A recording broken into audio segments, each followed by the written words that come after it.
เมนูไข่เจียวนะจ๊ะทุกคนอยากกินอะไรก็ใส่ไปนะจ๊ะอยากกินไข่เจียวใส่ผักเนี่ยค่ะเนี่ยอยากกินไข่เจียวใส่ผักเนาะก็เจียวไปจ้ะทุกคนอยากกินอะไรก็ใส่ไปไม่มีสูตรตายตัวจ้า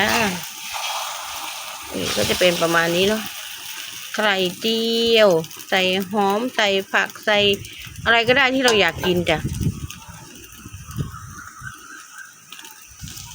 หอมยั่วๆถึงบ้านใครตักข้าวมานะจ๊ะ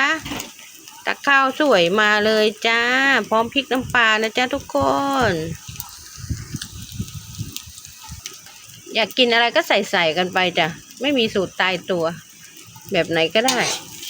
ที่ง่ายๆอยู่ง่ายๆกินง่ายๆนี่อยากกินผักนะจ๊ะก็เจียวไข่ใส่ผักนี่จ้ะก็จะเป็นประมาณนี้ไข่เจียวเนาะทุกคนหอมๆยั่วๆจ้า